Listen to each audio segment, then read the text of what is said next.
कल्याण सिंह जी का मानना था कि आरक्षण आपका जन्मसिद्ध अधिकार है, अगर कोई छीने इसे तो थप्पड़ मार के वापस ले लेना। दुर्भाग्य है हमारा कि हम लोग ऐसे प्रदेश में रहते हैं जहाँ पर मुखिया बहुत बड़ी बड़ी बातें करते हैं कि हम पिछड़ों के साथ हैं, हम दलितों के साथ हैं, हम महिलाओं के साथ हैं, लेकिन सच्चाई यही है कि दलित समाज, पिछड़ा समाज जब मेन स्ट्रीम में शामिल होना चाहता है, जब उसे लगता है कि हम लड़कर संघर्ष कर या योग्यता के आधार पर नौकरी ले लेंगे तो उसे नौकरी नहीं दी जाती। जानकर हैरानी होगी कि हमारे लिए सबसे बड़ा त्यौहार दिवाली का त्यौहार होता है कि हम लोग दिवाली पर भी इको गार्डन में ही थे और बिना न्याय लिए घर पे जाना, वापस जाना भी थोड़ा सा मुश्किल हो रहा था हमारे लिए। सलाम नमस्कार, मैं अनम जाहिद और आप देख रहे हैं 24 तक न्यूज़। इस वक्त मैं लखनऊ के इको गार्डन में मौजूद हूं और मेरे पीछे आप देख सकते हैं ये 6800 चयनित अभ्यर्थी मौजूद हैं और ये लोग काफ़ी दिनों से यहां पर धरना प्रदर्शन कर रहे हैं अपनी अपनी मांगों को लेकर। इनको नौकरी तो मिल गई है लेकिन नियुक्ति पत्र नहीं मिला है, तो आइए हम इनसे बात करते हैं। क्या नाम है? मेरा नाम वीर है, मैं प्रयागराज से हूँ और लगभग 16 महीने हो गए।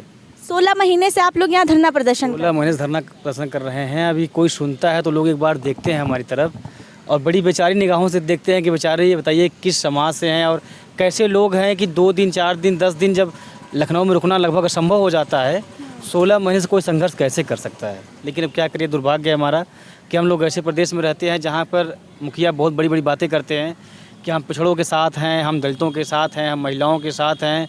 नवरात्र में जो दलित बच्चियां होती हैं, जो बच्चियां होती हैं, उनकी पूजा करते हैं ये और दलितों के यहाँ खाना खाते हैं। लेकिन सच्चाई यही है कि दलित समाज, पिछड़ा समाज जब मेन स्ट्रीम में शामिल होना चाहता है, जब उसे लगता है कि हम लड़कर संघर्ष कर या योग्यता के आधार पर नौकरी ले लेंगे तो उसे नौकरी नहीं दी जाती है। तो आपको मतलब ये लगता है कि आप दलित समाज से हैं इसलिए आपको नियुक्ति पत्र नहीं, ऐसा हमें लगता नहीं था।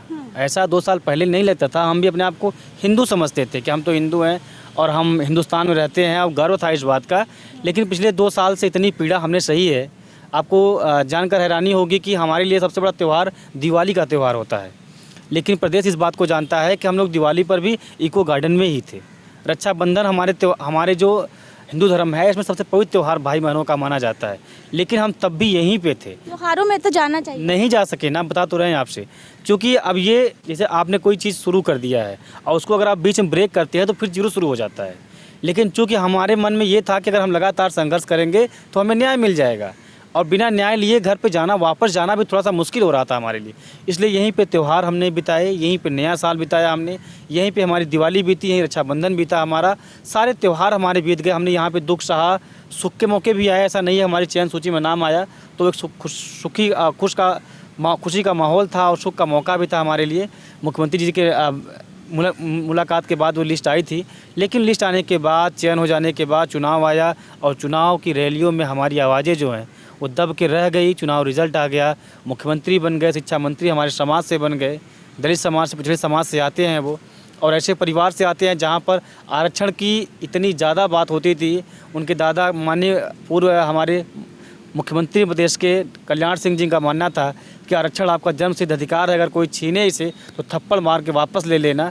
उनके परिवार से आते हैं वो, लेकिन जब आरक्षण की बात होती है, मैं उनका एक टीवी पर डिबेट उनका वो एक 1-to-1 देख रहा था, वहाँ पत्रकार ने पूछा उनसे कि सर 6800 चयनित बच्चे हैं, वो बहुत दिन से परेशान हैं, उस पर आप क्या कहना चाहते हैं? तो वो ऐसे पत्रकार को हाथ लगाते हुए आगे बढ़ के चले गए।